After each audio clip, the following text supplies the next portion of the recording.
Back here on the herd, Jason McIntyre stepping in for Colin Cowherd. Joining us now on the set, the great Rachel Nichols, Fox Sports NBA insider, covered the NBA forever. Rachel, how you doing? I am better than Colin, apparently, who's sick. So you and I are healthy, and that's a good day for us now.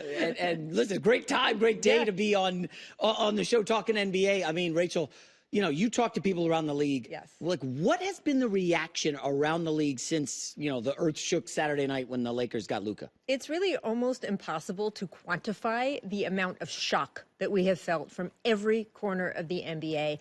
I've been covering this league for the better part of 3 decades. You have GMs, executives who have been around the league for 40, 50 years and have never seen anything like this. And part of it is the surprise of trading away a 25-year-old who has made the 5 last All-NBA teams, who's a perennial MVP candidate, who took his team to the NBA Finals 7 months ago.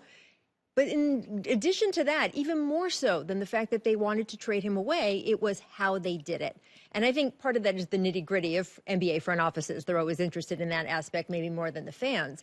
But how they did it has been a huge shock, because it seems that the Mavericks, in trading away this incredible asset, left a bunch of other things on the table that they could have gotten for him. And really, no one understands that.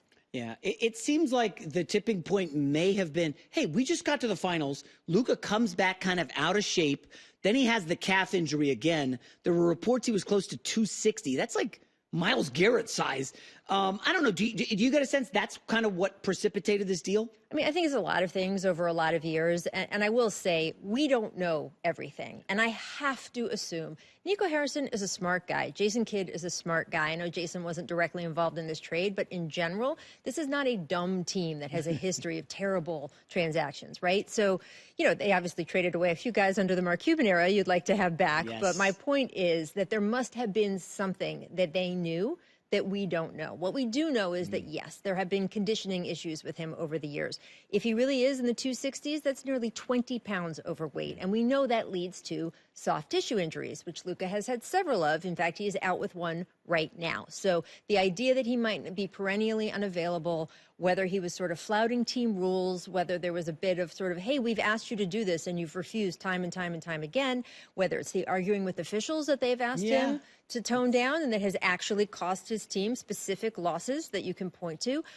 And I have to assume there's more to the story, right? So if you add all of that stuff up over all the years, I personally would still not trade Luka Doncic. I don't know what the unknown thing is that we don't know. So maybe that would tip me over as well. But in general, the idea of trading a 25-year-old who really isn't even in his prime yet, you are betting against the next 10 years of Luka's future.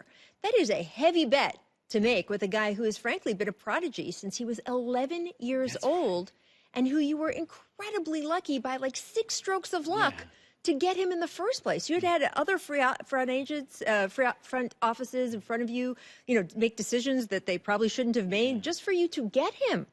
And the idea that they did and then decided to trade him away is shocking.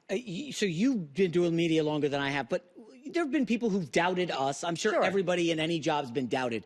And, you know, you look at Luka, essentially the Atlanta Hawks were like, we like him, but we'd rather have Trae Young. Yep. Sacramento drafted, I believe it was Marvin Bagley, over Luka Doncic. And now Dallas had him. He took him to the finals, and they trade him. So that's 3 teams that have quit on him or passed on him, and he's only 25.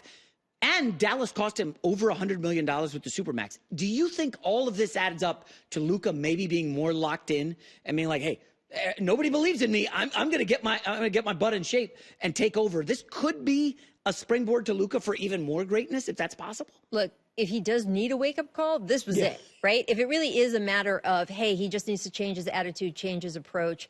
If this doesn't wake you up, I don't know what will. And again, the Mavericks are betting against his next 10 years. The Lakers are obviously betting on his next 10 years, that he will be that superstar that they need to follow LeBron James, that he will get his act together in the ways that the Mavericks felt that he couldn't. And I have to think it's possible. Luka, also not a dumb guy. And in fact, one of the guys he really is close with and looks up to in the league is Nikola Jokic, who went through a little bit of the same thing. Obviously not with quite the attitude issues that were described around Luka. Again, I don't know. I'm not in the room. But Jokic certainly had a very laissez-faire approach to his diet, right? Yeah. And sort of the team would ask him to get in shape, and he really kept drinking Cokes every day and all the other stuff and wouldn't really work out. And he just decided, kind of going into the 2019-2020 season, that things had to change. Yeah. And he had a severe alteration to his diet, to his workout routine, to what he did during this season. And it obviously paid off immediately.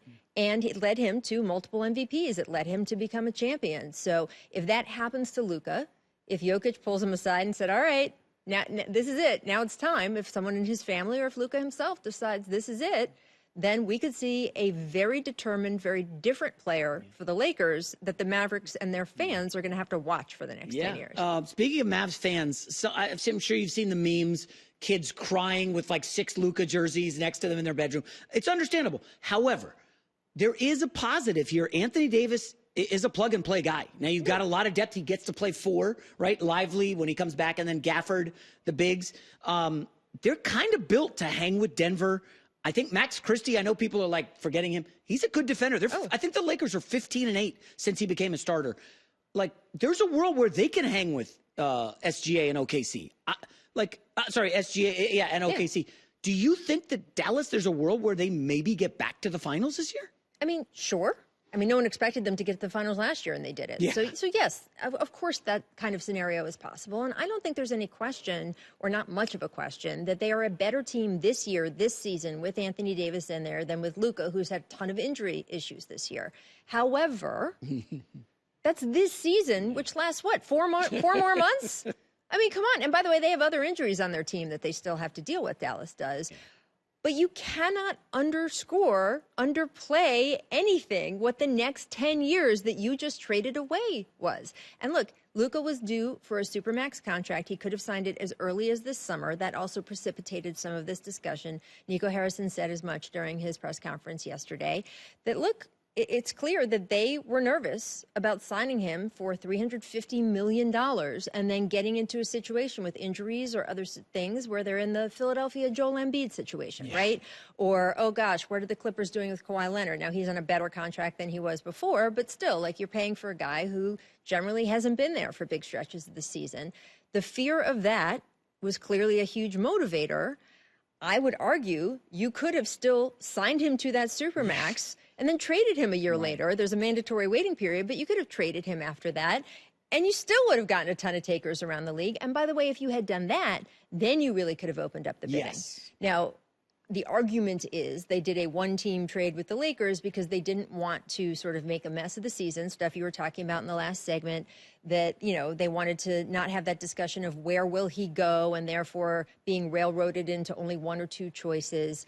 To me, that doesn't really hold, because the Lakers traded for him sight unseen. The Lakers traded for him without knowing what kind of contract he would sign a year and a half from now. And by the way, I think if you polled most teams in the league, not all, but most, they would take a guaranteed year and a half of Luka Doncic, which is still left on his current contract right now, and say, we can convince him that this is the place he wants to stay. Give us a year and a half. The Mavericks did it with Kyrie Irving when they traded for him and only had 3 months to convince him. They traded for him near the trade deadline, and then he was going to be a free agent that summer.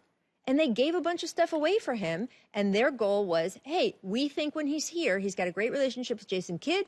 We can convince him to stay. And by the way, they did. Yeah. So the idea that Luka could have made a list and that, you know, they wouldn't have been able to have any takers if it wasn't his, quote, preferred destination, I personally don't really buy that. I think Luka Doncic is such a unique talent, and the idea that you would get him for a year and a half, look what Toronto did with Kawhi Leonard, right? They were like, great, we've got him for a year. We hope we can convince him to stay, but even if we can't, it's worth it. And guess what? They couldn't convince him, and it was still worth it. So I don't really buy the whole, hey, if you had opened it up and his preferred destinations, and that would have put us in a worse position.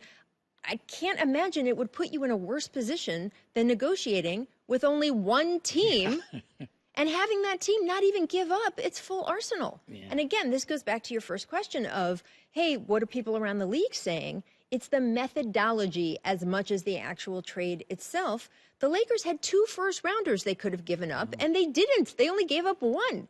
And I see from the Lakers side why they're, A, thrilled about that, and B, saying, hey, we don't know. He could go anywhere in a year and a half. I mean, I understand their argument to Dallas. If I'm Dallas, I am saying, that's great. We need both your picks to make this work. Otherwise, I'm opening it up to the rest of the league. And I guarantee you, especially in a franchise where ownership really values having a star, that Lakers would have said, all right, fine, here's the second pick. So do you think the Lakers use that other pick and maybe Austin Reeves, maybe Rui, to go get a center? I know Maxey can kind of play center, Markieff Morris, but they're small ball guys. They're not protecting the rim. They're not stopping Jokic. No. Your thoughts, do the Lakers make another move? I mean, they're in a great position to make another move now, right? Because before it was, I don't know, do you get rid of Austin Reeves because of what he means to the team right now? Well, you don't need that anymore because you have Luka Doncic. And so I think that they are much more flexible. They still have a first-round pick to give out. There is no question. A, they need a center presence, and they need a defensive center. Because the downside of this trade that the Lakers just made is that they might score 200 points a game, but the other team might score 230. They have got to get a strong defensive presence in the middle, and I expect them to go out and do that because they have assets now that they didn't even have before this because of now they have more flexibility with their roster, and they still have the first-round pick that should be in Dallas. So I'll get to the Super Bowl in a sec, but one other trade that went down, we haven't even touched on it, De'Aaron Fox. In a bizarre trade, goes from the Sacramento Kings to now the Spurs playing with Wembanyama. They didn't give up Castle or Vassell. Spurs look kind of dangerous. They're on the outside looking in now. Zach LaVine, I'm a big Zach LaVine guy. Yeah, he goes to the Kings.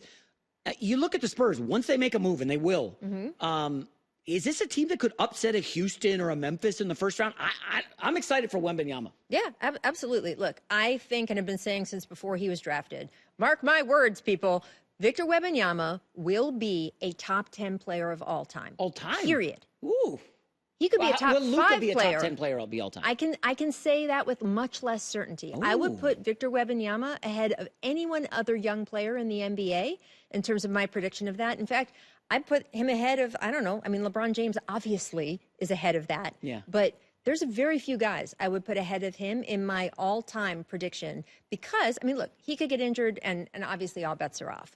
But the way his motor is, his talent, his alien form, quote unquote, that we've never seen before in this league, his drive, and the fact that he's in an organization that, as you just pointed out, makes super smart moves, has a great coaching tree. Whatever happens with Greg Popovich going forward, he will clearly be around the team, and therefore his people will be around the team. I mean, he is in the driver's seat of this entire next generation of the NBA. And De'Aaron Fox, as far as I'm concerned, won the lottery in terms of getting to be the point guard who has the first major audition of, hey, I could be this guy's partner for the next 5 to 7 to 10 years. And the idea that you could get partnered as a point guard with Victor, and you're basically saying, yes, sign me up for those championship rings.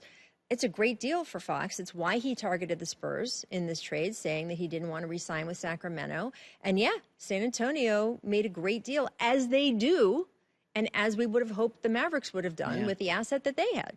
Very good. I would ask about Zach LaVine, but the producers will yell, we don't do Kings on the show. You know, that's really weird. Not you, Ryan. But let's go to the NFL. So I grew up in the D.C. area, and my parents would get the Washington Post, and I would get it every morning, read the sports section. And Rachel was one of the prominent writers. Will Boncourt. I love the Washington Post. And you obviously have covered D.C. sports for a while. The Commanders just made an incredible run in the postseason. Cowherd did make that call. I got to give him credit. Look at my face. I know you're very excited. But I have to ask, the way it ended was rough. Eagles look good.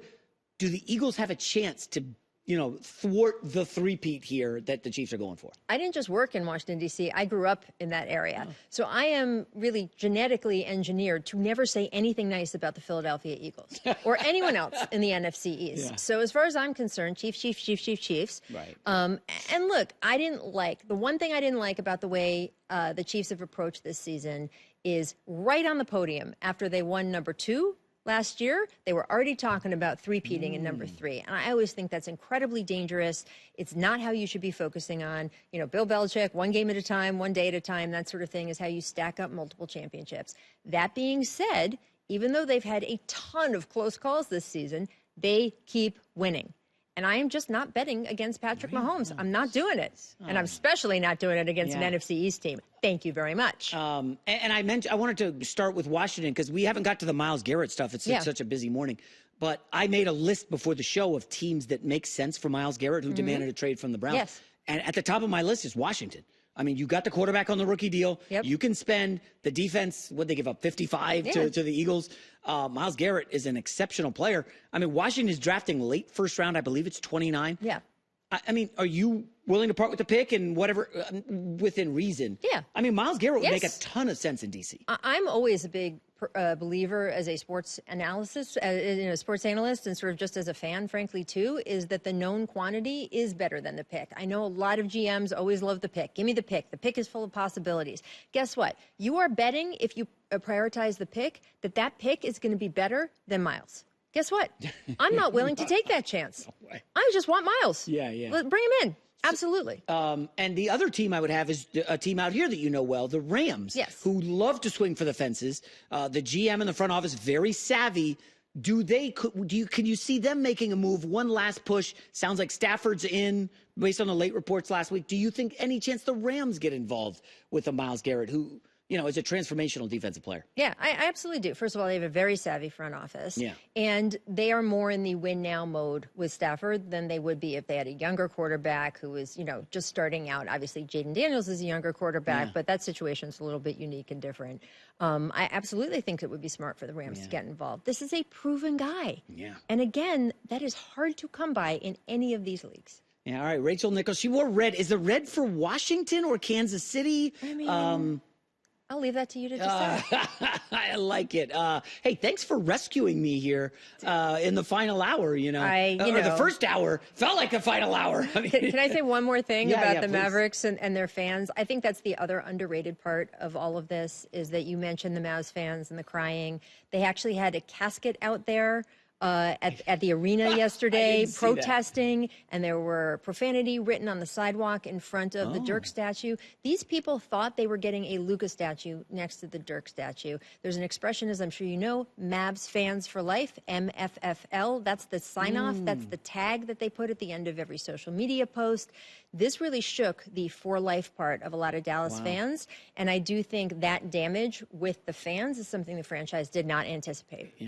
Hi, everybody. It's me, Uncle Colin. Subscribe here to get the latest from the herd, including exclusive behind-the-scenes videos and more, wherever you may be, however you may be watching. Thanks again for making us part of your day.